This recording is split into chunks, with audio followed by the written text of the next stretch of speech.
towards the search efforts for MH370. CNN's Andrew Stevens is live in Perth, Australia, with more on what we can expect. Andrew. Nina, thanks very much.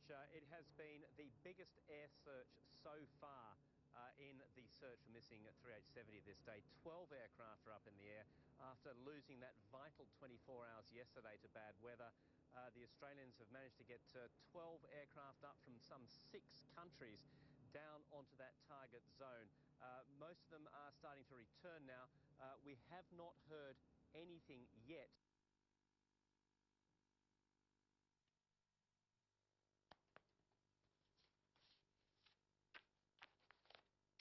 Apologies for that. As you can see, we seem to have lost Andrew Stevens for a little bit there. Seems as though the shot must have gotten a little bit confused with CNN Hong Kong. Let's see that we can get back to Andrew Stevens in Perth. He was just telling us about the role that technology is playing in trying to search for this aircraft. Can you hear us, Andrew? Yeah. Great. Yes, Carry on making Nina, your point. I can hear you. I'm sorry, I'm getting too voice in my... I'm not quite sure when you lost me, so I'll start from the fact that we still don't know this day whether any new debris has been sighted, whether the old debris seen 2 days ago has been relocated. There are 12 planes now over that area or have been over that area this day. They include the corporate jets, the Gulfstreams we talk about, which can carry a dozen or more spotters, but no news coming back to this airbase yet, and no news significantly from the search coordinators in Canberra that would suggest we are any further forward. As time continues to tick down, those pingers where the flight recorders are continue to tick down as well, Nina. And, of course, as we were saying before, they're sending that beacon locator technology out there. It'll be towed behind a ship. You were telling us about this yesterday. Why are they not deploying it yet, Andrew? Presumably the search area is just too wide? Yes, that's exactly right, Nina. The US Navy has given this equipment to the search coordinators. It doesn't have to be taken out by US Navy ships. It's been flown into Perth, here where we are.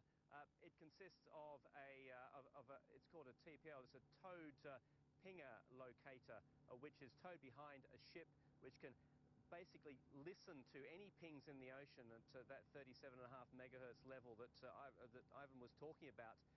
If that is less than 20,000 feet deep, that pinger, they will pick it up, and that is one of the piece of specialist equipment they've got. The other is basically it's a drone, an underwater drone, which can map out the seabed at about 14,500 feet maximum depth.